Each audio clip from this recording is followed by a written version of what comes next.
Not long ago, the British Isles sent missionaries across the globe, driven by the words of Jesus, "Go and make disciples of all nations."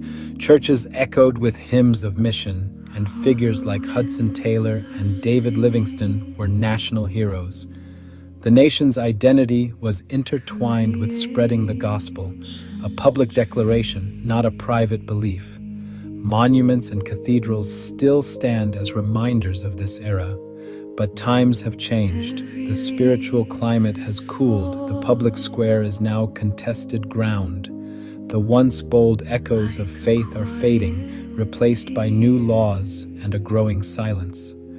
For those who remember, this shift is deeply unsettling. On streets where Wesley and Whitefield once preached, pastors are now arrested for proclaiming Jesus. Pastor Steve Mail, preaching in Basildon, was detained for sharing the gospel, his words deemed offensive. His calm explanation fell on deaf ears. He was led away as his family watched in disbelief.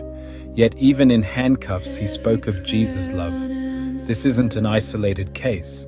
Across Britain, preachers are detained for quoting scripture or sharing their testimony. The message once celebrated is now labeled as hate. A line is being drawn. Public proclamation of biblical truth is increasingly unacceptable. The state enforces a new secular orthodoxy. The freedom to speak of faith is shrinking fast.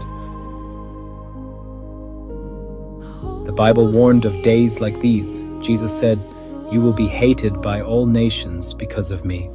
British Christians once prayed for persecuted believers abroad, never imagining such trials at home.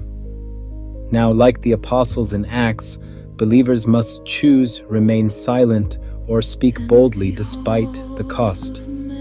Men like Pastor Mele echo Peter and John.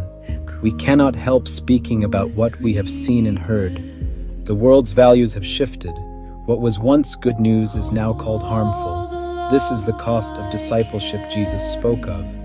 The challenge is no longer distant, it's on Britain's own streets. The courage to stand firm is more vital than ever. When preaching the gospel becomes a crime, a nation turns from its heritage. Yet history shows the gospel cannot be silenced. Persecution often fuels its spread. The courage of the persecuted inspires others. The blood of martyrs becomes the seed of the church. We must pray for those who stand for Christ in the public square, for their protection and boldness. Their stand is for the freedom of all who believe. The gospel is a fire that cannot be quenched, outlasting empires and ideologies. The light of Christ shines in the darkness, and the darkness will not overcome it. The question remains, will the nation that rejects this light endure? The message of Jesus will continue until he returns.